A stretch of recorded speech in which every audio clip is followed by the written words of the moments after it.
What's up, everybody, and welcome to Growing Up Gaming, your weekly podcast where we meet a new person of the internet to discuss their childhood with gaming and how it inspired their lives today.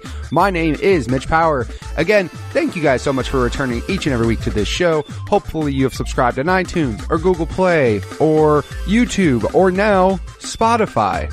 Apparently at one point in time it was really hard to get a podcast on Spotify, and then one of the new friends that I found through one single tweet was like, hey, it's actually not that hard. So I put in a request and hey, I got approved immediately. So feel free to check it out there. Or if you're listening there, thanks for checking it out. This week on the show, we have a guest. His name is Chaufie. I met this man through Delvin Cox. I actually sent out a tweet asking for guests, and Delvin was nice enough to link me up with Chaufie. So we got to sit and have a chat about how he had a very, very weird thing living with him as a child, and also how he liked to put some stores out of business. So you guys can listen and catch that later on in the show. If you guys want to be on the show just like he was, go ahead and send me a tweet at MitchPower1116 on Twitter, or at the podcast Twitter page, which is at GUG Podcast on Twitter. Without further ado, let's get things started with Chaufie. Do you remember what initially got you started playing games? Was it a family member? Was it a friend? Was it some awesome KB Toys catalog? What was it that got you started? You know what got me started was actually my dad. Without knowing it, he kind of started my gaming addiction like really early on. I always had, so I'm old. Let's start with that. Like, so just to get it out there. Are you old in terms of gamer old, or are you just like, you're not old? You're probably old as a gamer. I mean, I'm 42. Okay. So in the lifespan, that's not old. No, but as far as like a gamer old. Yes, that's gamer old. I get it. Yeah. So with being gamer old, I've seen the evolution, but I always had some type of like gaming device. Like, so my dad would come home and, I remember like one of the first things he bought me was like this little, like, it looked like the front of a car, right? So it was like the console. And on the screen, like you manipulated this like mini steering wheel, and you could only go left and right, and it had a shifter on the side. Basically, it was like Labo before Labo. They stole the idea from that thing you're talking about. But I mean, this is like, late 70s type of thing. And so that's all it was. But it was like, I always had something like that where it was, on screen. And whenever you crash into a car, it made like an exploding sound. And then from there was like, little like swap meaty type of devices. And then it went into like Game & Watch. And I remember like the first console we had was the Odyssey. And so to kind of go back too, so with my dad sort of like starting this, he's very much a hustler, wheeler, and I mean, he's always had a job, but he's always one of those guys too that's like, hey, so a friend of mine traded 2 tires and gave me this thing. And like at one point, and I know this is non-gaming, but for like a month, we had a falcon in our house, not a car, like the fucking bird, okay? And he was like, check out what I got. Like, this is cool. And it was this big thing. And I was like, what is that? And he's all, it's a falcon. And I was like, I don't think you can have, that's not a pet. That thing will fucking kill us and our dog. Like, that thing will kill us in our sleep. What are you doing? Huge. And as like a kid at that time, I was like 5 years old. And I was like, this is amazing. It's also really scary when it saw it spread its wings. I was like, oh, it's going to kill me. Right. He bought a bird of prey in the home. Right. You don't do that shit. And he's like, this is cool. And it's like, yeah, on one hand, it's really rad.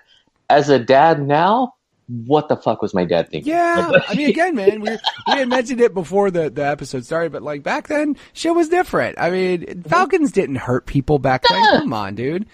Exactly. Hell no. You always wanted a falcon. You wanted the little gauntlet glove thing, lands on your wrist. I thought I was going to train it until it like started ripping up the room that we let it like. Jesus. Oh, so that was the other thing. He would let it fly loose in a room. Get the fuck out of here, dude. That's he was crazy. I get scared. Here's what I was just thinking. Like when you said like open its wings, I think of like when I go to the zoo with my family and I look at like, a bird like a condor or like a falcon, any of that shit, right? And then you realize like when it opens its wings, you're like, fuck, if that thing was in front of me, I would be scared to death. Like if this cage wasn't here separating us, I would be deathly afraid right now of this gigantic bird that could tear me apart. Yeah. When you realize its size and you're just like, oh, wingspan, and I'm a little kid, it's bigger than me. It's way bigger than you. Like, dude, I saw a condor open its wings. And I was like, fuck, that's bigger than me right now. Like, I'm an adult. Like, I can't imagine being a kid. I had that experience too, going to like the LA Zoo, and you see him sitting there on the tree, and it's like, it's a fucking bird, whatever. And then all of a sudden, it spreads its wings, and it's like, oh god, yeah, that thing's a death machine. That thing will fucking rip your head off. Anyways, Falcons in your home. Yeah, so with stuff like that. But so he always would bring something home where he was like, hey, so my friend has this thing, and we traded, and have you ever played, like, I remember getting the like the original, like the sort of flip open clamshelly like Game and Watch, and all you did was like just catch the two fucking plates or whatever it was. Right. And it was like the sickest thing, because I was like, I knew all my friends wanted it, and it was like, it's pre-internet era, so it's always like, hey, I heard there's a thing, and it's all this rumor, and then I had it, and I was like, wow, this is so cool, like, this is amazing. And so all my friends would come over, and we're playing the future, and it's just this very like right. Weak, weird, like, oh, is this so, like, you had to hold it at an angle because if the sun was too bright, you couldn't see what was going on. Like, that's always fun. Yeah, so it was all that fun stuff, but it was just like I always had something on hand. And as I went through years, like kind of even going to where I am now as like an adult gamer, like, my parents, they're still like, why do you spend money on video games? I'm like, they don't see that, like, they opened that door and kept feeding that sort of addiction, like, my whole life, where they're just like, here's this new console, here's this new thing, here, I traded this and got these 2 new games, you want these 2 games? And I'm like, yeah, for sure, So I was like, I was always laid up with like electronics, like, so as far as like, I can remember back even the kindergarten, I always had like a full-size stereo, TV, like surround type system, and gaming consoles in my room. So it was just the norm, Yeah, I mean, and that's, I mean, as a parent who's doing that to their kids now, like, basically, well, that's essentially what's going on now. I mean, like, my kids, because, I mean, it's not even a matter of like your dad being so into gaming or stuff, but just like access, right? Like access alone. He made it accessible. Right. Access alone will just broaden, or it'll just make you so focused on what you're into. I mean, like, it's awful when a kid's like, or a dad's like, I want my son to play baseball, so I'm going to make him play baseball and do all this baseball. I mean, sometimes that works out, and then sometimes it works out horribly, and they hate it. You know what I mean? Like, I've never once expected my kids to play video games or skateboard or like football or any of those things, right? Yeah. But the fact that they're around, if they take an interest in it, cool. But I'm not going to ever force it on them. However, I think it's just inherent in video games and kids. Like, sorry, it's bright flashing lights in front of your face. Like, most kids are going to enjoy that. So, yeah, like, and that's exactly, my son started playing Minecraft on like a tablet. And, eventually the only thing where it starts getting weird is when they start getting their own opinions. Like when my son started asking for games that I didn't know what they were. I was like, how do you even know about this? Like, this is crazy. But again, like, that's, the internet made it a lot easier. But, no, like, now he's starting to have his own opinion on games and what he likes, and there's games that he likes that I could give a shit about. And, it's just cool. But like I said, with that access of me having it in the house, they can do all those things. Like, my niece isn't as good at video games as my son is, but also my niece, like, her mom doesn't really like video games. I'm not saying she's against it, but she just doesn't have the access. She doesn't have a console in the house for my niece to play. Yeah. So, like, when they're playing games and my son's, like, doing way better than everybody else, like, well, no shit. He had access to it. He can do this. But that's also, in a way, that's good, though. But also, you want your kid to get out and, like, experience more than what you have, because that's the only downside, I would say, is that my son is really like into games to the point where he doesn't like other things. Like, if you get him in a conversation, like a room of talking to people, if you're not talking about video games, doesn't have a whole lot to talk about. But you get him in a room with people who talk about video games, he will not shut the hell up. Like, he will talk to you all day long about it. So, the access, though, I mean, and that was also what you were talking about, like your dad, like, wheeling and dealing. And my dad would do the same thing. Like, all of a sudden we would have, like, things in the house, and I'm like, how'd that happen? This guy owed me some money, and I did some work for him, and blah, blah, blah, and he gave me this as payment. I'm like, oh, okay. I thought you would maybe want, I don't know, money to pay bills, but I guess we have a third VCR. Yeah, okay. exactly. Oh, Like, didn't know we needed a third one, Dad, but okay. Yeah, I sure. guess that's what we're doing now. Or like, I'll be like, oh, so for this month we drive a van. Next month it's a truck. Right. The month after that, it's like a small Datsun. Like, right? Like you get all these different, that's a wheel it, and then a Falcon shows up in your house out of nowhere. So exactly. But to kind of go back into what you were saying about like, growing up, having access to gaming, a big difference between, because I'm going through the same thing too with like my son, because he is heavy into gaming and that's like his thing. He wants to do more than anything else. But a different thing that I do raising a gamer that my parents didn't do was I'm participating, So they gave me stuff and they were just like, here, play, you can play this, play this, play this. And not that the maturity or any of that was the same, for the games back in the day. But now I know what my son's playing and we can talk about it, Right. So like as, most kids, he's way into Fortnite. And that's something that we are kind of bonding over in a sense. Right. Because we talk about the challenges, we're talking about the different types of weapons, we're talking about like the locations, and we'll watch the videos and we're like, I wonder what's going to be next week, what's the next season pass, like so we're having all these conversations and kind of taking it beyond just like, oh, you shot that guy, that's right. cool. It's like, no, we're talking, like there was a point where he was stressing because he wanted to get some type of can't even remember the character, but basically he wanted like the new type of like helmet or whatever. And so he was like, I need to do it today. I just need, this much XP or whatever. And I was like, don't worry. When you go to bed, I got it. And so when he woke up in the morning, he was just like, did you do it? And I was like, yeah. And he's like, how late were you up till? And I was like, oh, probably like 1. But it was like, I was enjoying it, but at the same time, and I know it's superficial, but it's like, it was still doing it for him because it was for us. And It was like a thing. You know what I mean? So it was just like, it was really cool. Cause then he was just like, he went to school and he's just like, yeah, my dad did it. It was awesome. And, he's playing the next day and they're like, oh, you got it. And he's like, I told you my dad did it, and it's like, yeah, I didn't patch the tire on his bike. I didn't build him a fucking tree house. I got him the gear he needed. Right. I mean, that's that. Hey, man, whatever makes your kid happy, right? I mean, exactly. That's one of the things that you guys bond over. Like, did you, as far as it goes with your parents, were they? I'm not going to say were they encouraging, but I mean, did they ever play games with you, or were they kind of like, we'll just give this to you to kind of make you happy? Yeah, or? like it wasn't reinforced, and it wasn't really like a negative either. It was just like, here's the thing. Sure. And if I was playing it, I was playing it, and if I wasn't, I wasn't. But something you kind of touched on a little bit earlier too was in that era as well. Like, I think because there weren't so many devices. Sure. And again, the access wasn't the same. It was like, yeah, I might play like a good, 2 hours of Atari and NES, but then I still went outside and would make like dirt bike trails and tracks with my friends and ramps. And, so it was like I was inside or I was outside. So there never really was a thing. Whereas like I'm going through what you mentioned earlier, which is like breaking the exposure, like, let's go outside. And he's like, no.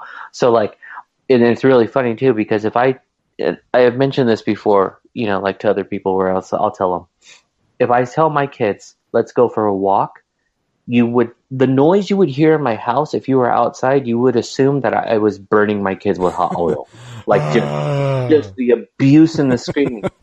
But if I say, let's go for a walk because I need to hatch these eggs in Pokemon Go, and I heard there's a gym down the way, and they will walk with me for miles. Yeah. They will get on the bike and ride for hours. And it's just with that little attachment. So it's like, I have to find the way to get them out to go with me so they have some sunlight in their lives. Yeah. I mean, and that's like, I think as a parent, you want your kids to not, like that was what I was saying, how I was like worried, like my son really likes video games to the point where he doesn't like a whole lot of other things. Mm-hmm. Now though, like, I mean, for example, when I was a kid, yeah, I was in the same boat though, where I was playing games, but I was outside playing basketball with my friends. I was like riding bikes. I was doing, so my parents never got to that point where they were like, Yeah. Yeah. Oh, you have to get out of the house and do something. You can't play games. Yeah. But there's been times where I'm like, kids, we're shutting this off. Like, yeah, we're leaving the house. Or like my son will get to the point where he's old enough to kind of like hang out at home by himself and not kill himself. Mm-hmm. So I'm like, hey, we're going to go outside or we're going to go to the store. And he's like, can I stay home? I'm like, no, because you're just going to stay in your room and play games. You're coming outside. Like you're leaving to come with us to go do something.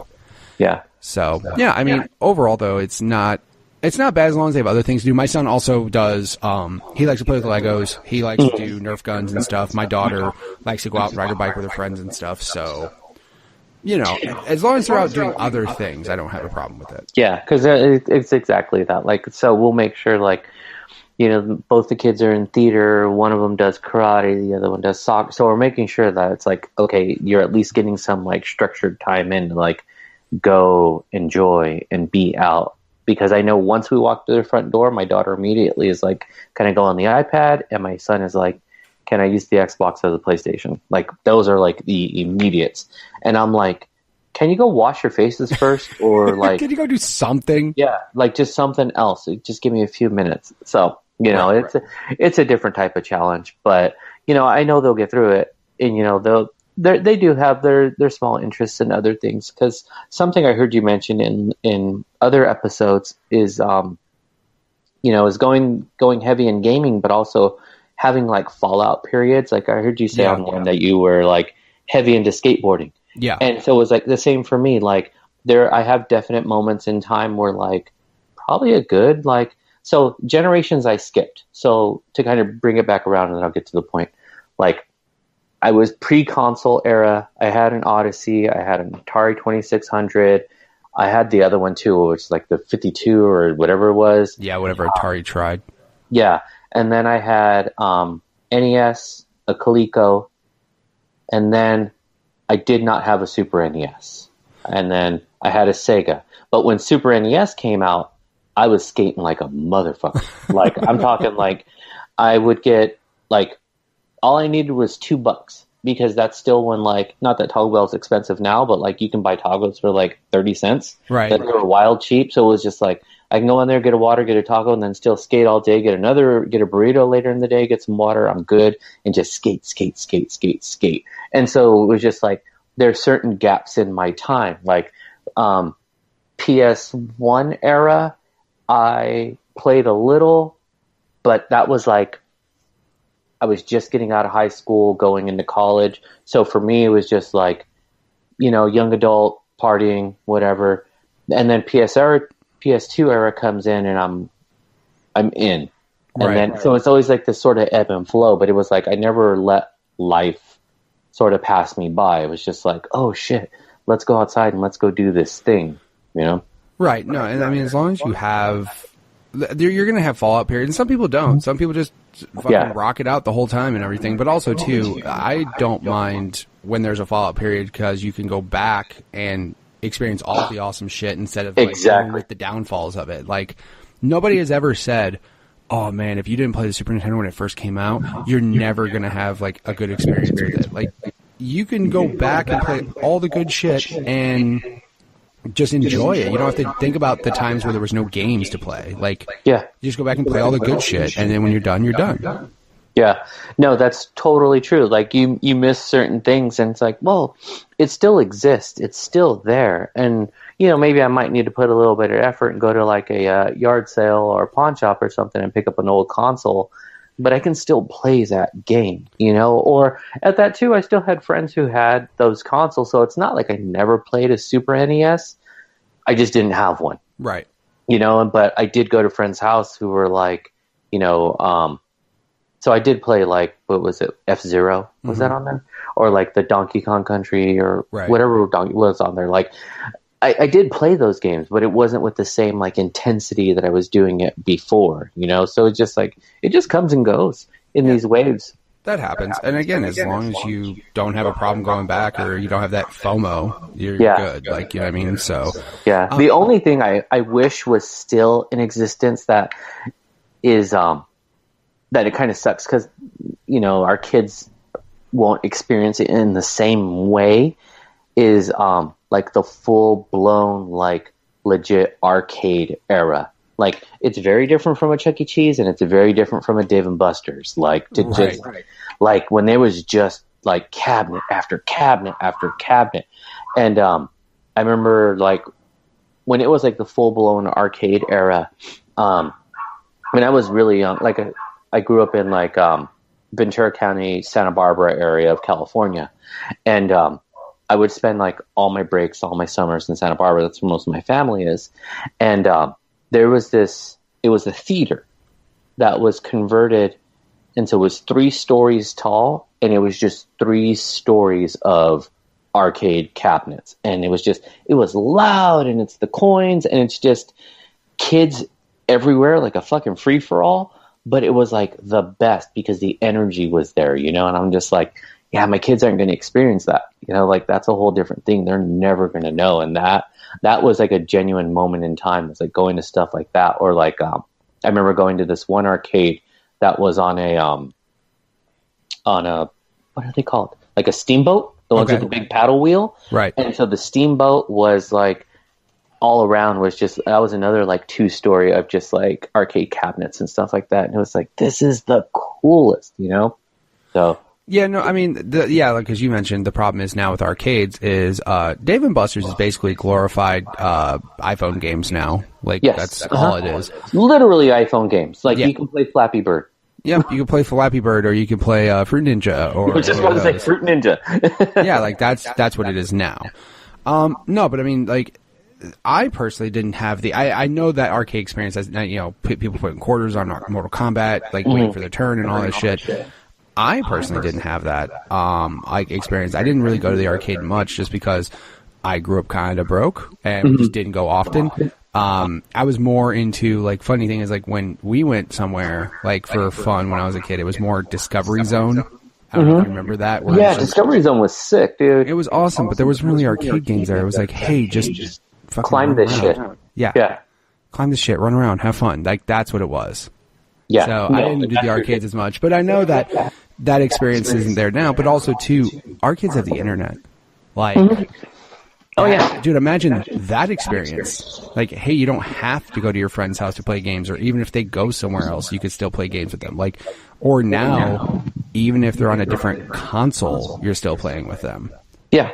Oh, for sure. Because that concept too, I don't remember where I was hearing this. And it might have actually been on one of your episodes where it was talking about, you know, back in the day we went, I think it was you who said this.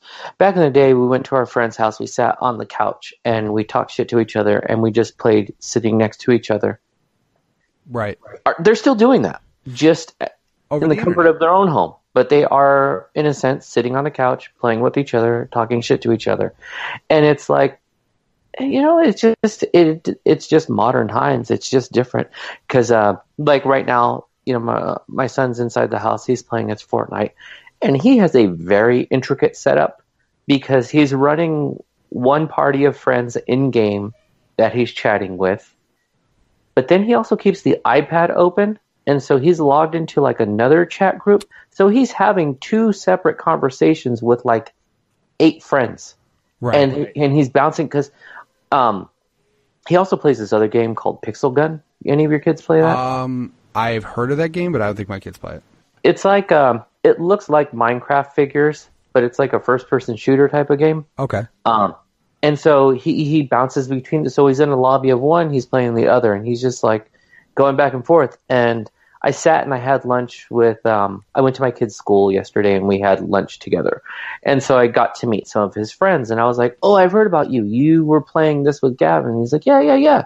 And so it was just like, they were all having these conversations and I was like, but you're still, it was nice because I was like, but you're still having legit, like, face-to-face interactive relationships. Right. It doesn't exist here. So it kind of, and I think I had just listened to you say that on your podcast. So it was like, yeah, it's still the same. We just talk shit to our friends. We sit on the couch, and then I see them face to face, and we still say the same things. And seeing that, I was like, it's the same thing, just like version 4.0. Yeah, exactly. It's like the upgrade of that. So yeah, it's all. I mean, the internet has completely changed. Look at this. The internet has made us talk.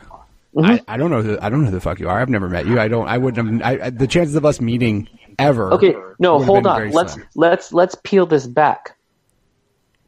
Because it's been a little more than 24 hours. But let's say in 30 hours, did we know the existence of each other? No. No. Like, not at all. Like, I didn't know you existed. You didn't know I existed. And then through Twitter at like, you know, getting people on Twitter. Like noon. Yeah, exactly. All of a sudden we're like, hey, we're going to talk. And we're going to talk about video games. Yeah. Like, and that's amazing. Like, it's like all of a sudden it's like from a tweet to a DM to like, we just moved it and moved it and moved it. And that was sick. Like, that was so amazing. So thankfully the internet.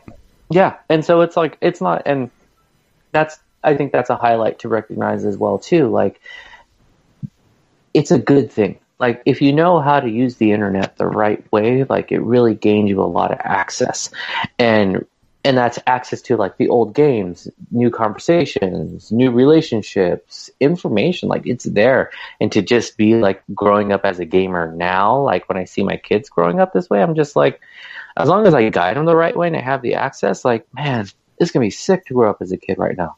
Like, that's awesome. Yeah, I mean, again, kids are just going to grow up differently. It's funny. Different, quote unquote, but technically the same, because you're still going to be playing games with your friends. You just don't have to be there for it. Yeah, it just looks different. Yeah, just a little bit. Same thing. Yeah, because like, you know, my kids, I'm sure your kids do this too. They're probably loud and then make obnoxious sounds for no reason and want to talk to you when you're least accessible, and when you are accessible, they don't want to talk to you at all. It's just, that's what they do. Yeah, but I'm sure we were the same way though. I mean, every kid. Exactly. That's the point I'm making is it's yeah, it's exactly the same. You know, the sort of the shine, the veneer, it's like, it looks different, but you know what? Still the same. Yeah, it's still the same. So speaking of other kids, did you have any siblings? I do. I actually have one sibling, and that's really interesting because we're 10 years apart. Holy shit. Yeah. Like, I mean, the kind of story is, and she wasn't one of those, like, what we call them now as oopsie babies, you know? Yeah, right. Whoops. No, like, check this out. So when I was like, I was like 5 years old. Yeah, because I wasn't even in like kinder yet. So probably just about to turn 5. Like, my parents got in a wild motorcycle accident. Oh, Jesus. So my parents go out for my mom's birthday. A van pulls out in front of them, and they're on a motorcycle. And so my dad, like, plasters into the van. He ends up breaking just his leg. But my mom flew over the van, broke both of her arms, knocked out all of her teeth. Her fucking hip bone snapped and came out through her leg. Like, my mom was wrecked. She was in the hospital for almost a year, just with like recovery, rehab, and stuff like that. So with that, you know, they always tried to like have more kids, but you know, just structurally, my mom couldn't do it because everything was just all fucked up. Yeah, exactly. So finally, like, when they got to the point where like my sister was like holding on, after like 3 months, I remember the doctor telling my mom, like, you're going to be on bed rest if you want this baby to hold. And so we're like, what do you mean by bed rest? And she's like, literally do not leave your bed. Jesus. Like, you just, and so for like the next, like, you know what, 6 months or whatever, it was like very, very minimal movement. So it wasn't one of those things where they didn't want to have more. They just like couldn't. And it was because of this like thing. But so it was really interesting, like having the other sibling, because we grew up in a sense as only children, right? You know, like I was already out the door. And so like our likes and interests are like way, like, honestly, we probably really didn't start like talking or having a relationship until like my sister probably was like in her mid-20s. Oh, wow. You know? Yeah, because it was just like by the time, you think of it this way, she's 8, I'm 18. Like, I'm out the door. Like, I'm doing stuff. I'm, you know, getting ready to go to college and whatnot. But we did bond over a lot of like pop culture stuff. Because like, I still watch a ton of cartoons. And when she was little, that was like the Hey Arnold era of cartoons, which is still one of the best cartoons ever made. Like, that was like the entry of like, this is multi-layered with like not just silly kid stuff, but there's some like adult depth in the dialogue. Like, stoop kid, poor stoop kid, man. Like, you didn't have a family, you just lived on a stoop. Right. Damn kid, so heartbreaking. And like Arnold lives with this like freaky ass grandpa in this like old folks home. His like weird ass grandpa. His grandpa's weird as shit. Isn't he? I was like, you know what? You're gonna find your grandpa with like leather chaps and a ball gag. Like, just don't open doors, man. Don't do that. Right. But so it was like through like the cartoons and then and gaming as well. Like, it was funny. She actually got the Sega Genesis. I didn't. And so it was like, that was our thing. You know, we would play. And that's when the Sega games had that like sick Disney run where it was like Aladdin and Lion King. And like, those were some of the best licensed games to ever come out, in my opinion. Absolutely. Like, because those shits are still challenging too. But so we would go back and forth and just, you know, we could play the games. It was like, it was her theme. It was her time, but it was also games that we could have fun with. Sure. Yeah. Well, I mean, again, it was something that brought you guys together. So Exactly. Even though we look back on Genesis and go, ugh. Yeah. I always like make fun of. I mean, because again, I was a Genesis kid. I was stupid. I thought, man, Sega does when Nintendo don't. You know, I was like, exactly. You know, I bought the hype. Wait, man, the '90s attitude hype, bro. It was on one real. console, I can play Mortal Kombat, no blood, or the other one with blood. For real, I'm playing with blood. I'm playing with blood. Like, what are you talking about? Exactly. That was, by the way, that was probably the like. Looking back now, that's like the only thing that you could say. It's like, you mean like when the Sega Genesis Classic came out, nobody gave a fuck, and then when the Super Nintendo Classic came out, people lost their shit. Yeah, there's a reason, because it wasn't, you know, it wasn't because Mortal Kombat had blood and the other one didn't. It was like, oh no, there's like 100 other good games on Super Nintendo, and there's like not that many on Genesis. And that's one of those things I didn't realize till way later. Of course, was like that. You know, as we make fun of a lot of the newer consoles, like, oh, you know, the PS4 comes out and it's just all they're doing is ports. Switch comes out and all they're doing is ports. And it's like, the Genesis was literally a port machine. Like, were there any exclusives aside from Sonic? Right. No. Like, it was like, oh, you can play NBA Jam. And I'm like, well, that was on other things. Okay. You can play Mortal Kombat. Yeah, that was on other things. Like, you could, it just had their little variants, but for the most part, and not until way later did I realize, like, I guess it wasn't as good as I thought it was, you know? Yeah. Well, again, also, I think, again, when you're, I think when you're a kid, and especially if you want it to be good regardless, right? You don't want to think you made a bad decision. And the thing that sucks is some people still can't live with the fact that they made a bad decision. Yeah. Some people buy the wrong game or the wrong console or and they're just like, no, it's good. It's good. Brilliant. I love it. No, it's good. This isn't bad, right? This isn't, no, but then you look back years later and go, no, that shit sucked. Like, that was real bad. Like, you shouldn't have done that. But some people will be willing to admit those types of mistakes. And then, but yeah, like years down the road, you're like, all right, cool, man. Sega Genesis, man. What games did that have? Yeah. And then the only thing you think of are the games that you had, because you had those nostalgic memories of them, but critically, not that great. Well, it's funny you say, like, you know, the admitting like things aren't that good. One of the first NES games that I bought with my own money was this game called Legend of Cage, and sounds like the most 80 to 90s ass game I've ever heard in my life. But go ahead, for sure. And so it's got like the sort of Asian bamboo riding across the top, and it's got these fucking ninjas on the cover, and you look on the back and one of them's jumping and they're throwing like ninja stars, and I was like, oh, this game's gonna be sick.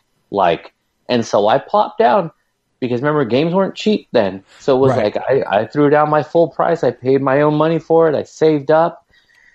Oh god.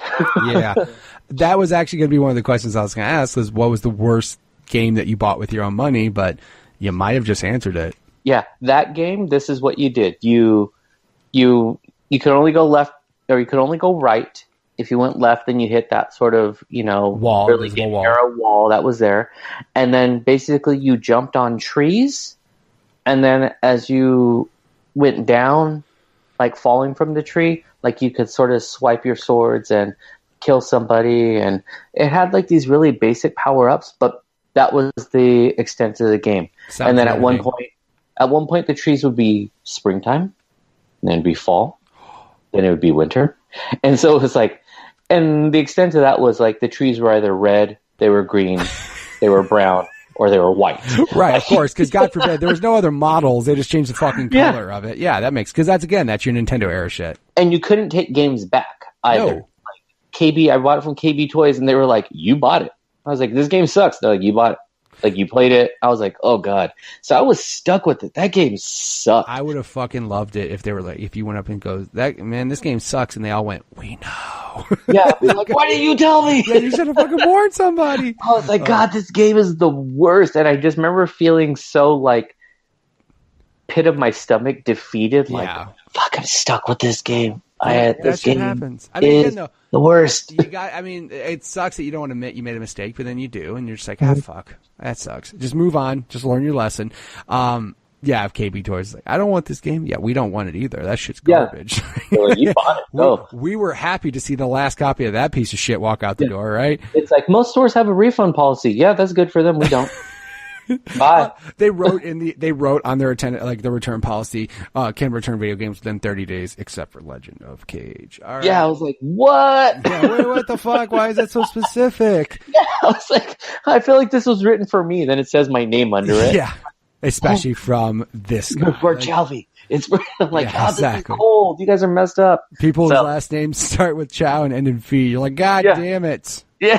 God damn it, I'm stuck. I'm screwed by this policy. So it was the worst. But when I started hanging out with bad friends and they were stealing from KB toy stores, I didn't snitch on them because I was like, "You got my money." Yeah, there you go.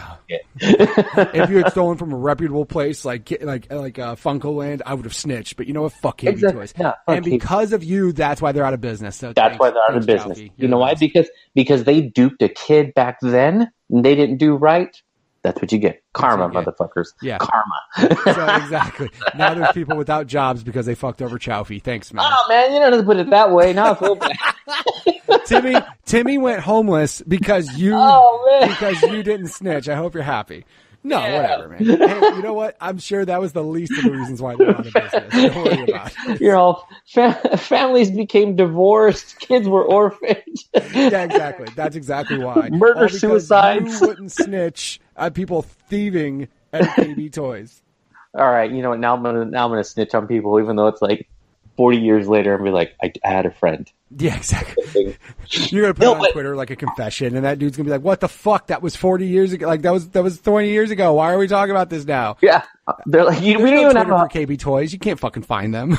I just had to find like someone with the initials KB in the phone book to call because there's no line to call anymore. Yeah, exactly. Yeah, they're not like the Nintendo line, which, by the way, it's still the same. Mm-hmm. They still kept that damn number. So good for you guys. Yeah. Just like my grandma. My grandma's had the same phone number since I've been born. Good for her. So is Nintendo. She's holding strong. But I was going to say, and this actually wasn't one of my friends, but one of the wildest like thieving moments I'd seen as a kid was at KB. And you know, back in the day, it was also really exciting to just look at the box. Of course. You know, just like, oh, this is amazing. Because box art back then was like, I don't know, worth something and good. Yeah, and it was wild, and it was like colors and splashes. And so we're all looking at the counter. I remember it was like me and two of my cousins, and we're standing there. And the counter was busy, too.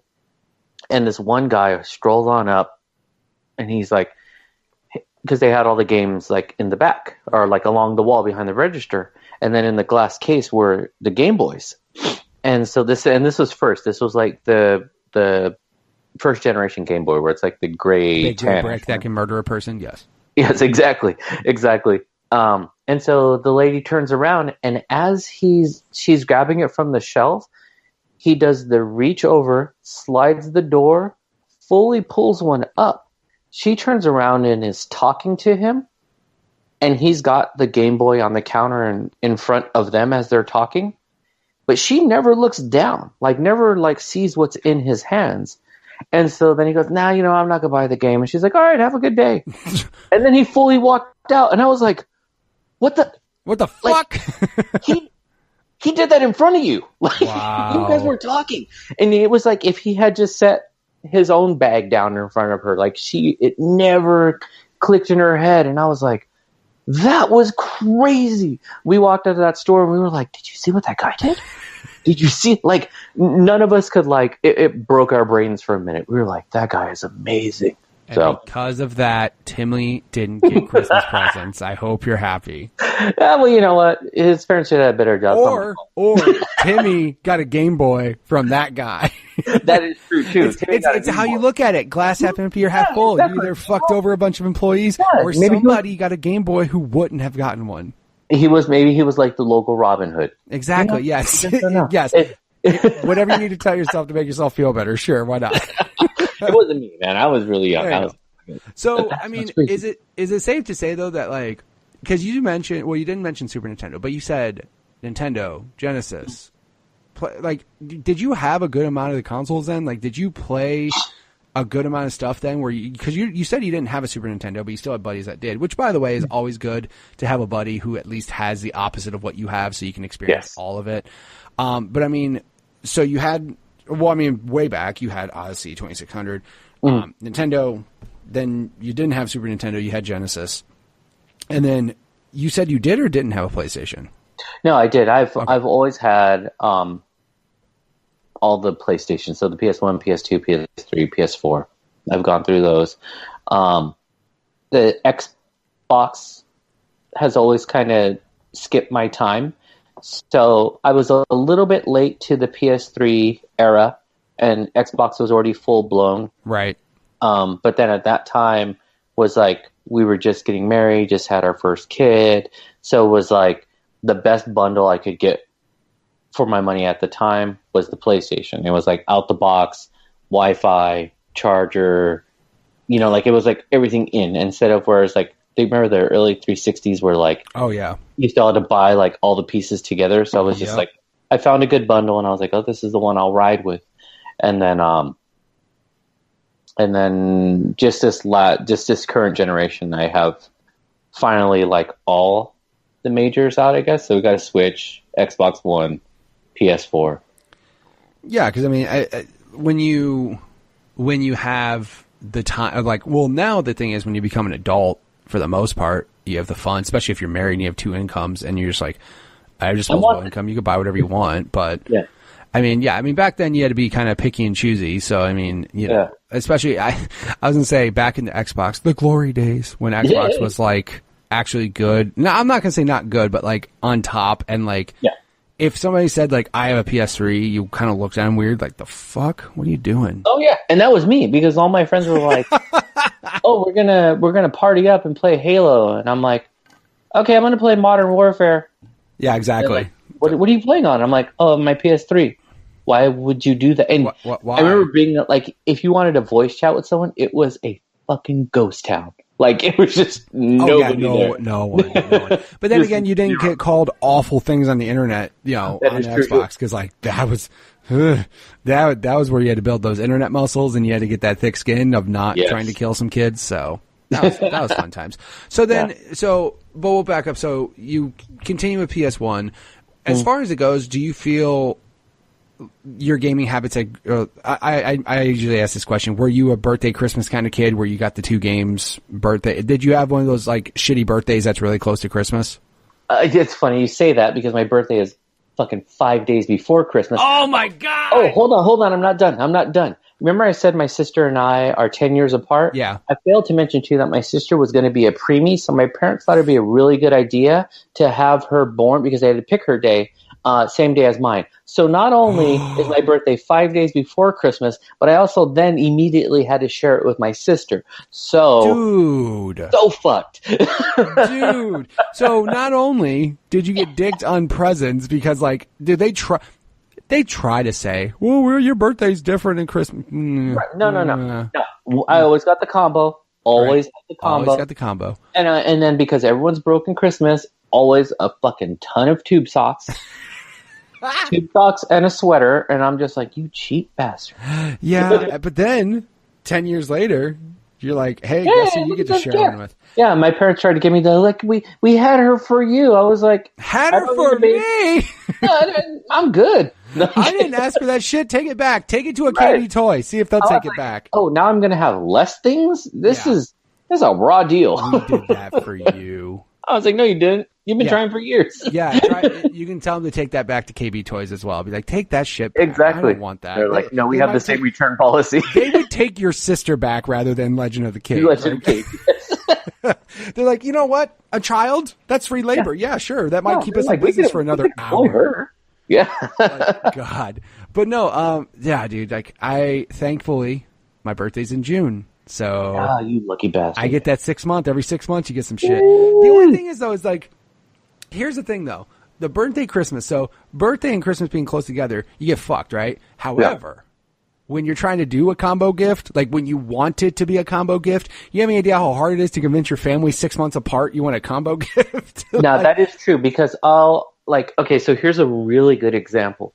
And I actually love telling this story about how I got my NES.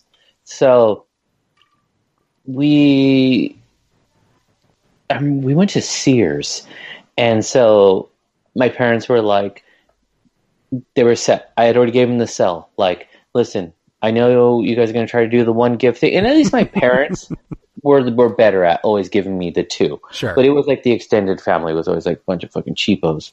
But so I was like, this year I'm only asking for this. I really want one. Like, let's do it. And so then I remember my mom found like a Black Friday deal like Sears. And so she goes in, we get the deal. Then there's another coupon that knocks off this other price. And then they don't have it on sale. Like, it's out. So they give us another thing. And then once all those things went into play, and then she was still going to put it like on layaway or something like that, pick up later. I got my NES for like $35. Did your dad barter with Sears for a Falcon? Like, how the fuck? Right, exactly. How does that work? Like, just do the magic of, well, now that happens with like, if you stack this coupon with buying this item with it, it just like what it makes was. it happen. It was like, yeah, it was like, they saw that I was there. And we had done the whole like line up early. We're getting an NES. We're only going for this. And it was like, you know, it was already $25 off. And then it was like, the workers started stacking stuff. So the one person was like, hey, sorry, it's out, but I can give you an extra percentage off. And then my mom had this other like clip coupon, and that got another percentage off. And then the manager came and he was like, hey, sorry guys. And they couldn't do the layaway and they couldn't do this and that. And they're like, but here's what we'll do. And they gave me another one. So in the end, it was like, they were like, come back Wednesday, we'll have more. And that Wednesday, my parents paid the $35, or I think they paid on the spot to just pick it up that following Wednesday or whatever. And it was just like that fast. And I was like, this is amazing. Like, they stacked it up, and I came home with the kit that was the one that everyone had, where it was like the dual cart. Mario Duck Hunt Zapper. Yeah, exactly. And I was stoked. I was just like, this is amazing. And then I bought Legend of Cage. And that, kids, is the reason why Sears is going out of business now, because Chaufie's mom stacked 700 coupons to get an NES for $35. I just realized I am the downfall of the American economy. Like, oh man, do me a favor and just stay away from Best Buy. Just go fucking shop somewhere else. Don't go to Best Buy, please. You know what's funny is that I'm probably the reason why they don't have their Gamers Club anymore, because it's probably a good like 10 years that I didn't pay full price for a game. Oh, dude, I was constantly trading them back, making a profit off of games. Or I was like, I bought this game from you guys for $40, but you're doing 50% bonus on the trade. Oh, thanks for $75. Yeah, it's stupid, right? It just doesn't make sense. Like, I have Gamers Club unlocked. What's funny is everybody's like, oh, you can't renew it. Whenever it expires, it expires. And I was like, thankfully, I knew the writing on the wall beforehand. Best Buy has, and this is where I'm going to fuck Best Buy over, but there was some deal where, again, it was one of those cheap-ass gamer things where it was like, hey, if you buy a phone subscription, like if you buy a phone, you get a Gamers Club subscription for free, which, again, is just cross-promoting in the weirdest way ever. I'm like, the fuck does this have to do with that? Anyways, what they did not account for is that a $10 SIM card in their system counted as a phone. Shut it. Gamers Club Unlock cost like, I think it was 50, it was 30. It was originally like 100 something, but then they dropped it down to 30. Yeah, they bumped it down. Yeah. So then, for $10, you got Gamers Club Unlocked and some SIM card, which you can toss in the fucking garbage because you don't need it. Yeah. I bought 5 SIM cards. Stacked up. I have Gamers Club unlocked till like 2021 or something. Like I have until my son's in high school, and they said we're going to honor all of it until your subscription lapses. And I was like, thanks for 3 more years of this shit then, because I am good. Yeah, so. I'm totally messed up, and it was one of those things where I read it wrong. So my Gamers Club just lapsed like a couple months ago. And I remember looking at the dates and going like, oh, I'm good until, like, I think I had until what I thought was 2020. And I was like, I'm fine, whatever. And it was just after they had, like, cut it. So I was like, oh, I'll fine, whatever. At least I still have a couple more years left. And then went back to just double check. And I was like, ah, shit, that says 2018. Like, what the hell is that? Like, I just saw the 20, and never bothered to, like, look past. And I was just like, I shot myself in the foot. Like that one, that was a burner. But man, so little Timmy didn't have to. Oh no! I brought down Best Buy's Gamer Club to whoever was the CEO of that division. I ruined their life. But as a person who worked at Best Buy and knew how much money they made on games, they lost money every time they sold a game on that. Oh, period. Yeah. They never made because like the profit on games was like $8. Like a $60 game we bought at 5% above cost, which was like 52 or something. Like it was definitely losing money every time they did it, but they just got it to get people in the door and buy other shit. Yeah. So yeah, but that's all right. Cool. I got it for another 3 years, so I'm just gonna ride that shit out. I'm so jealous. So yeah, it's okay. Just do it on digital games, and then you'll have everybody come back. But then nobody's gonna make money. Yeah, right. So then, as you go through, like you had mentioned, you kind of fell out of gaming at times, but then you came back to it and everything. Yeah. And like, as far as it goes, did you ever get into the multiplayer? Because the one thing that I never got into as much was like, because I was more of a PlayStation kid, was on 64, there was so much multiplayer, like local multiplayer shit, right? Like Smash Brothers and like all, Smash Brothers, Mario Kart, Mario Party, all those. Did you ever have those moments, like all the couch co-op moments with your friends and things like that? And I think I always feel like my gaming experience is if I had just been 5 to 10 years younger, I would have hit all the sweet spots. Right. So, whereas all of my friends, like little brothers and sisters, were doing the couch co-op, we were doing something else. Right. Like we kind of skipped that gap. So like, it's funny you bring up the 64 because I felt like that was a very like couch co-op heavy console. Like it already had the 4 ports out the gate. And so it was like, you could play all these games together, split screened. But when that was out, it was like, I was out. Like I was playing games, but not that much. And then when I did play, a lot of my gaming experience too has always been primarily like solo player. Like I play games to not interact with other people. Yeah, exactly. In a sense, yeah, I love that games have become so much more immersive in like the experience and in the story, because it's like I love like tuning out the rest of the world and just being like, Red Dead, I'm in this now. I'm in the fucking Wild West. And right. I live in this world and, not have to think about anything else. And it's kind of like, that's how my gaming experience kind of always has been.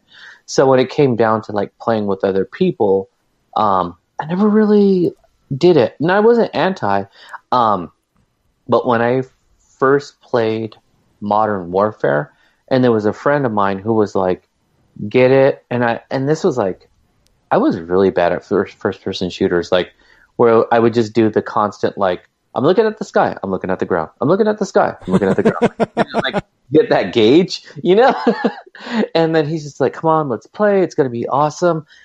And I remember distinctly having like my first like good multiplayer experience was with this buddy and playing Call of Duty. And it was like, you go left, I go right. Like someone's chasing me around the court, like having that active like dialogue. And I was like, oh shit, this is like the evolution of gaming. Like we're in it and we're talking and we're strategizing, and it isn't just like bullshitting, right? Because back on the 64, what I did play a ton of was NFL Blitz. Dude, oh, you mean when the NFL was fun? Got it. When you could tackle people, and especially on blitz, when you could like beat the shit out of people. Dude, how? Oh my God! I'm not gonna say I forgot about blitz, but like, think of how vastly different that era of the NFL is compared to now. Because like, blitz, dude. You could murder people after the play was over. You could break them. You spear left and right. And so it was really cool because during that time I had a friend who was working in a music studio, and he was like in between apartments. So he's like, "Hey, can I crash at your place?" And I was like, "Yeah, sure." So it was like I would work, go to school, chill out, and then he would show up at my place like about like 1 a.m. And as a college kid, you're kind of like, I'm up, like right. hanging. So then he'd show up with like this is like pre-Red Bull era, so it was just like a bunch of the like Starbucks like frappuccinos in the bottles, you know? Right. So he would come home from the music studio, and it was a steady flow of like the sun-kissed orange soda and frappuccinos and power bars. So he'd just be like unload them on the coffee table, and we would just fucking blitz until like 4 or 5 in the morning, and it was like the coolest. And then I'd sleep for like 2 hours, go to work, and like just do it all over again. I was like, this is rad, you know? Yeah, I remember. And then you plug in the Rumble Pack, where like that was a new thing. Yeah, dude, man, Rumble, bro. Like, I love it. It's funny because you mentioned like earlier how PlayStation had things like built in, and how I remember 64 came out and they had like the Rumble Pack that you had to buy, but then PlayStation came out with the controller that just had Rumble built in. Yeah. And then like the whole PlayStation 3 era, like everything that was built into that thing, you had to buy extra for 360. It was like, oh, you want a rechargeable battery? Go buy it. Oh, you want wireless? Go buy the adapter. Oh, you want HDMI? Buy the new version of the console. Yes.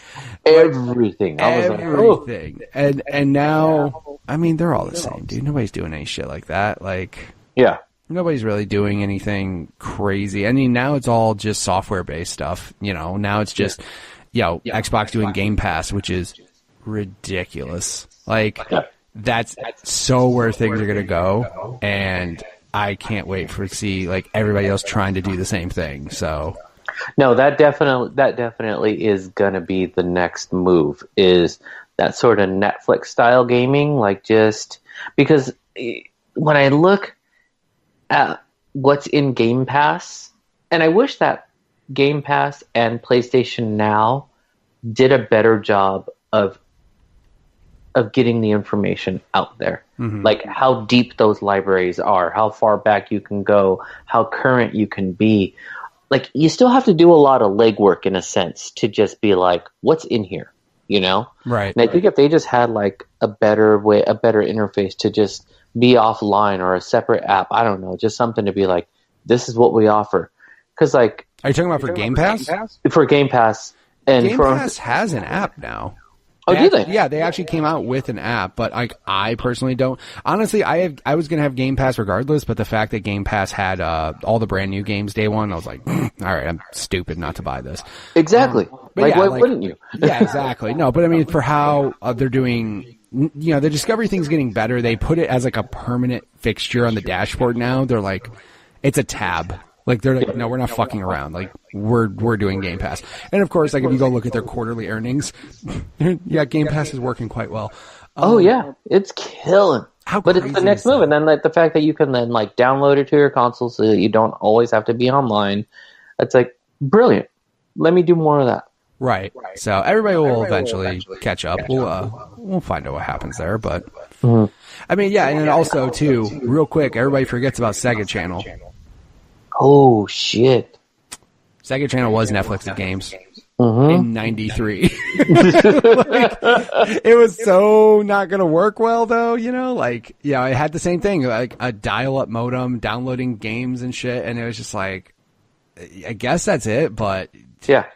Yeah, Sega Channel. That was. I remember because one console, and it's still one that a lot of us have very fond memories of, and it just didn't go anywhere. Was the Dreamcast? That machine was a sick. Lot of shit. Like that was trying. I'm not gonna say it was trying too much, but it was trying things really early. It's like, yes, here's online, here's built-in online gaming, right? Built-in ports and everything. Here's voice chat. Here's, shit like Seaman, where it's just like voice interacting with games. Yeah. They had the keyboard controller. Like, they had all these things just like trying. And then, the VMU, so you can take the thing with you and do That's shit. what I was about to say. Then you had the VMU on there. It was like, I think it was just one of those things. We weren't ready for it. Right. It was, you can't take too much of a leap, because then it's just like, this is a lot. As a consumer, it's freaking me out. So fuck it, I'm just gonna go with what I know. Hit me with some incremental stuff, and then maybe we can talk. But that console, I remember like first going online. It's like I'd already been online, so it wasn't a new thing. But it was the idea of taking a console online. I was like, what's gonna happen? Like, so many questions. Like, so then, like, people are in my system. What is this? I'd already been in, like, AOL chat rooms, so it wasn't, like, super foreign, but just, I don't know, setting up online was, like, so different. Now, when a console doesn't go online and, like, my internet's down, then the whole world is falling apart. Yeah, I mean, I'm still running into that with my son, because we do game sharing between our Xboxes, so I don't have to buy 2 copies of everything. And for him, it's not a problem, because my home console is his. But like, if my Xbox internet goes down or whatever, I'm playing things on a disc, which is slim. Like, I don't have a lot on a disc anymore.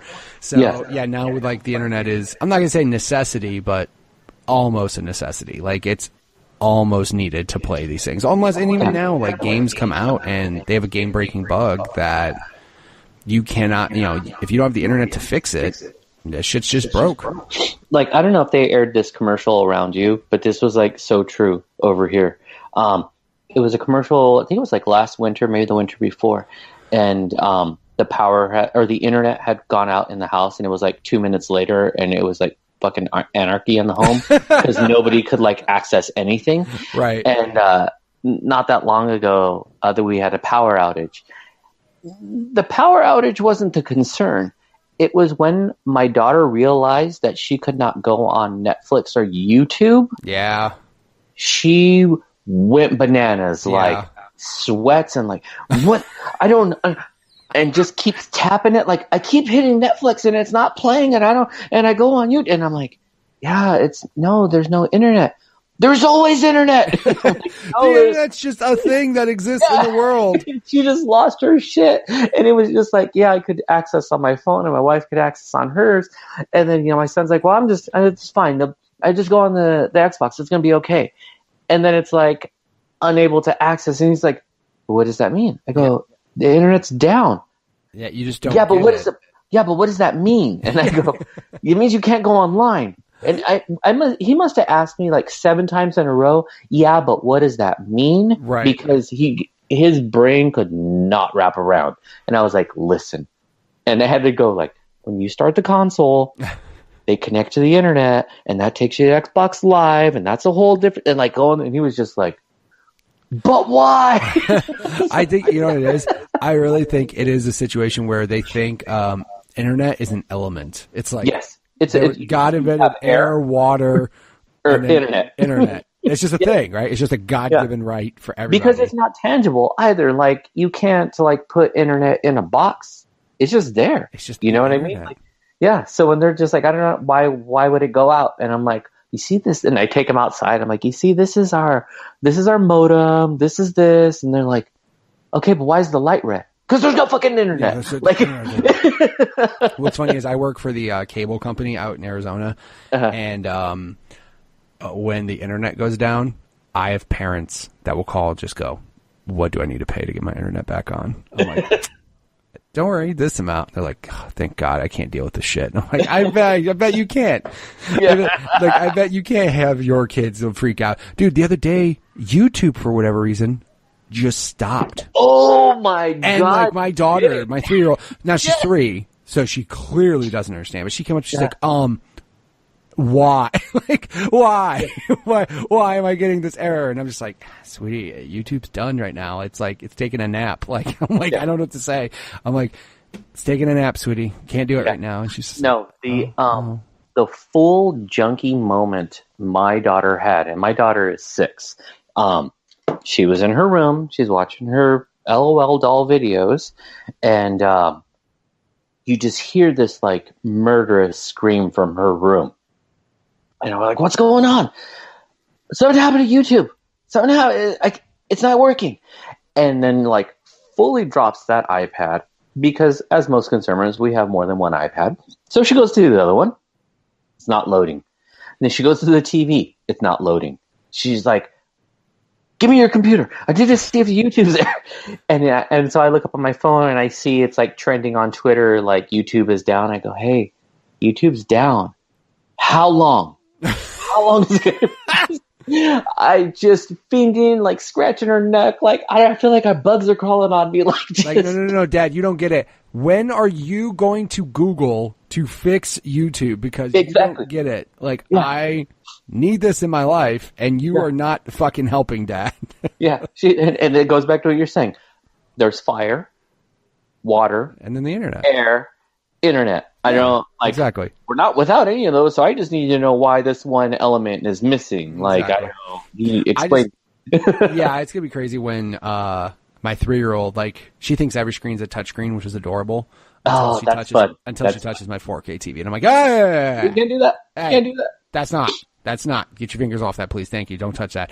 But no, I mean, again, that's gonna just kind of be how the evolution of just electronics in general, because, I mean, of course, you had mentioned arcades back earlier in the show, how arcades used to be so much better than consoles, and now it's the complete inverse, where, like, consoles are far better than arcades.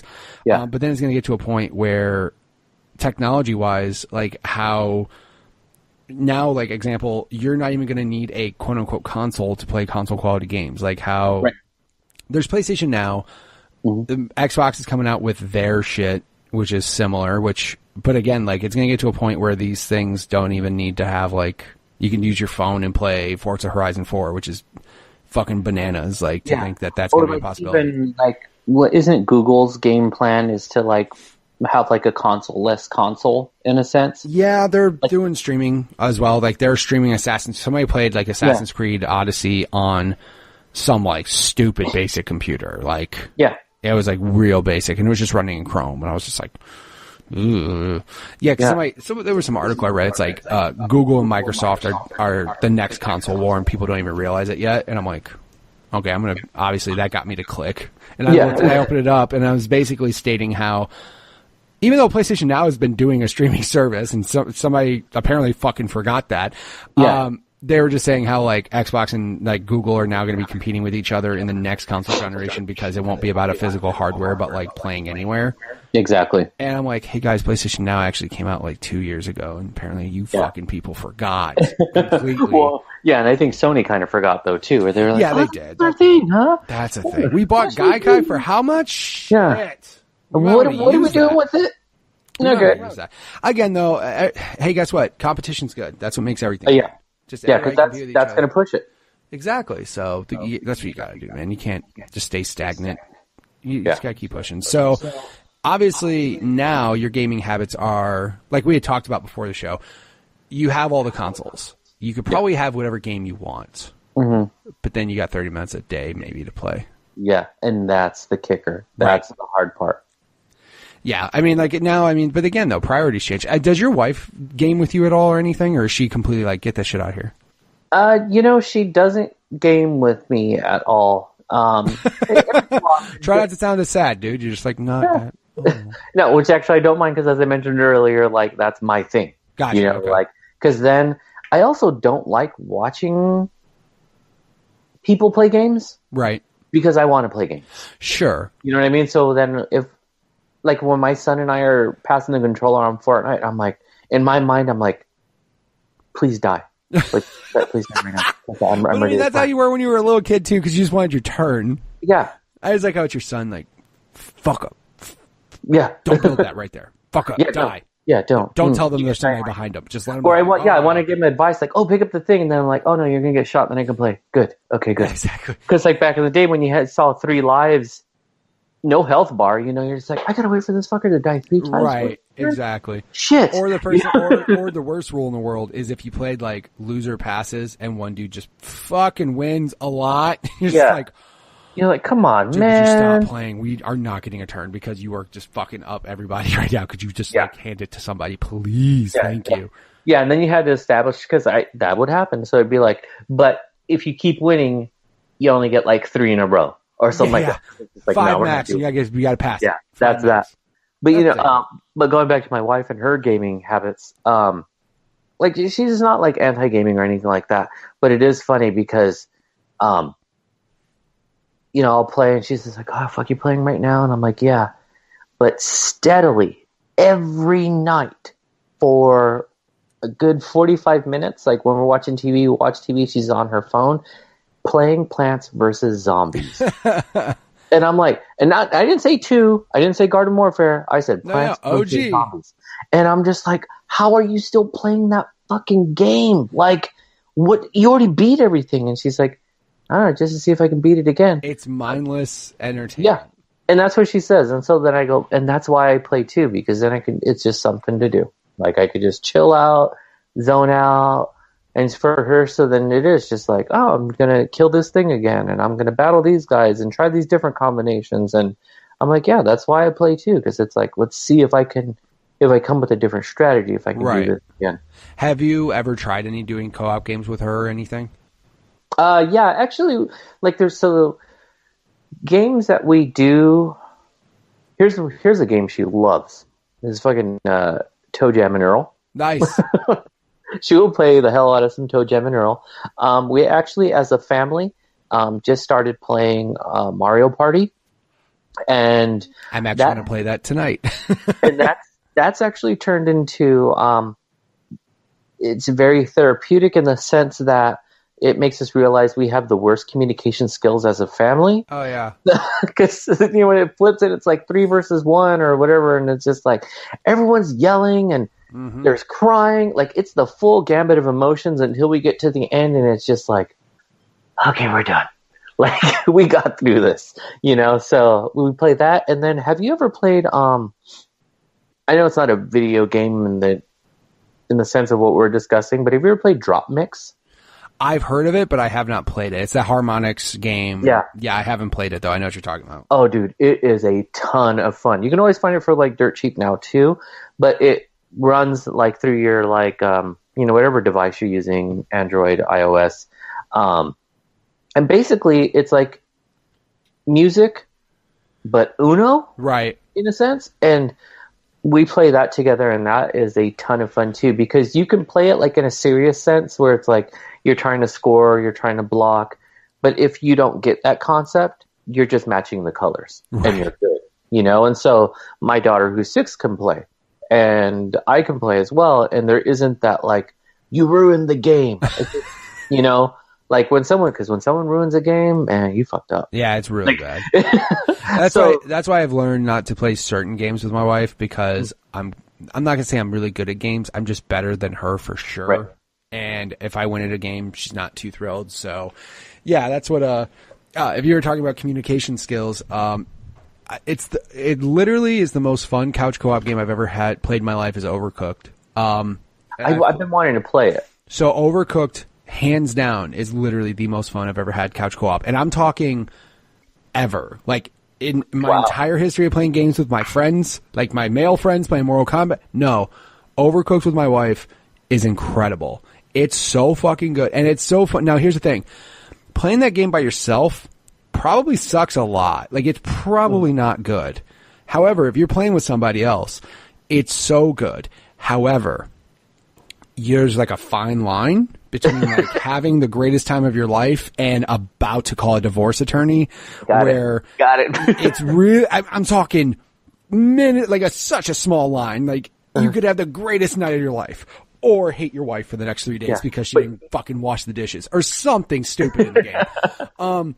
But I mean, it's such a fun game. But I mean, what's funny is, like, lately my wife and I will play, like, I'm looking for couch co-op games for us to play because, like, it's funny, but like that game has helped communication in general, because if you don't communicate in that game, you're not going to fucking pass. You're not going to get 3 stars. You have to talk. And I've been playing that. But yeah, dude, that game, Real fun. I can't imagine it fun by yourself, but you should show your wife that game and just see how it works. If it gets too real, though, shut that shit off, because that's what my buddy had to do. That's a wrap. Yeah, basically, no, my buddy, I was like, hey, how's Overcooked? She's like, good. I'm like, did you beat it? He's like, no, shit got too real. We had to stop. I'm He's like, oh. now we're done. I'm like, okay, never mind then. I don't want to cross that bridge. I don't want to. You see, and that's why I brought in the Mario Party, because I knew that there were going to be those elements that are like, yeah, you play it as a single player with other people. Right. But there are moments when you have to like strategize together and listen to each other and work together. And so it's just like, okay,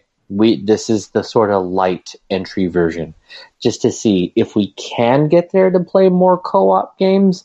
I think we still need a few more sessions before we can get in there. Also too, though, like Mario Party is that like accessible game where it doesn't require insane amounts of skill. I'm not saying it's an easy game, but it's just accessible for anybody who barely plays games, especially like when they started doing the motion control shit with like Switch and Wii and stuff. Like it became way more accessible. So now like it's just an easy game for people to pick up and play. So there's nothing wrong with that. Well, there's the one mode where you have to like use the controllers like oars in a boat. Oh yeah.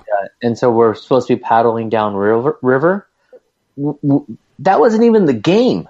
We just couldn't do that. And so we had to just go to like the old school, like,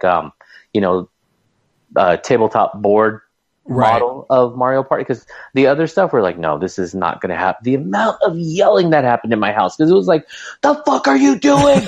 What do you do? There's a fucking rock in front of you. It was so nuts. I literally, there was a point in time when me and my wife were playing Overcooked, and I remember like screaming at the top of my lungs, like, cut the fucking potatoes. And then like, I just look over my wife's character, and she just stopped moving, and I turn around and look, and my wife's hysterically laughing. She's like, you just screamed, cut the fucking potatoes at me. So anger over a video game. And I mean, again, she could have taken it such the wrong way, and she could have gotten so mad about it, but it was just such an absurd thing to scream at a significant other at the top of your lungs. And it's just like, I just stopped. And again, that's why I think it's literally my favorite game that I've ever played co-op, because like there's moments where we just have to stop and just go, what the fuck are we doing? Why are we yelling at each other like this? This is so ridiculous. Because you do have to say, no, you know what? I did get pissed over potatoes. Yeah, like, you have to, like, she's like, virtual potatoes. Yeah, you're how fucking stupid you look right now. Like, yeah, that's how you gotta do it. So it's always good. That's funny. If people wanted to check you out on the internet and see all the things that you do, where would they go? So if they wanted to find me, you can find me. I usually mostly hang out on Twitter. You can find me at that Chaufie. That's CHAUFIE. Also, it does have that on there, so it's THATCHAUFIE. We're starting to kick back in soon. We had a little bit of a hiatus, but I also do a podcast as well called Games We Don't Play, where we talk about how we don't have time to play games because it's just, everything else going on between like work life, dad life, being a husband, like just all that stuff. It gets in the way. So, we have these big, lofty goals of playing video games quite often. And then the reality sets in and, I end up falling asleep or not doing what I want to do. So yeah, I got my partner, Sean. Like I said, we should be jumping back in soon, but keep a lookout for Games We Don't Play. And then, that's where you can find me. But yeah, hit me up, man. I'm so glad I got to come on and that we made this work out so quickly. This was a blast. Thank you so much. Thank you so much. And if you want to check out any of the links for his things, there will be in the show notes there. Also, too, he's going to write an article about how to live with a falcon for a month. So if you want to check that out as well, feel free to do that. It's actually going to be a YouTube miniseries. Yeah, absolutely. It's going to be like Making a Murderer. Just making it like, just like but it's called, with a bird of prey. It's called Raising a Falcon. Raising a Falcon, exactly. Dude, that'll get you on Netflix right there. Thanks a lot, Chaufie. I appreciate it. Yeah, man. Thank you. All right. And again, thanks, Chaufie, for being on the show. Again, if you want to check out his podcast, he is the host of the Games We Don't Play podcast.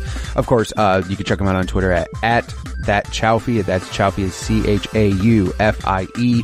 Of course, all the links in the show notes for all the above. Also, too, when his Netflix docuseries gets picked up, Living with a Falcon, I'll make sure I share that as well. Again, if you guys want to check out any of the stuff I have going on the internet, you can check it out at gugpodcast.com. Of course, we have a Facebook group, which is just search up Growing Up Gaming. You'll find that there. And of course, everywhere, Twitter, YouTube, all your podcast services, and now Spotify. So, I mean, trying to diversify and get it everywhere. I know it's also on TuneIn Radio, which I'm sure no one listens to. But if you guys want to listen to me through your Alexa, I'm sure you could just say the words, and I'm sure she'll play the podcast. So, again, if you guys want to be on the show, go ahead and send me a tweet at MitchPower1116 on Twitter, or at the podcast Twitter page, which is at GUG Podcast on Twitter. Don't forget to share the show with friends, review on iTunes, give me some feedback, let me know what you like and what you don't like. Otherwise, though, I really appreciate you guys listening each and every week to the show, and I will catch you guys next week with another new episode. See ya.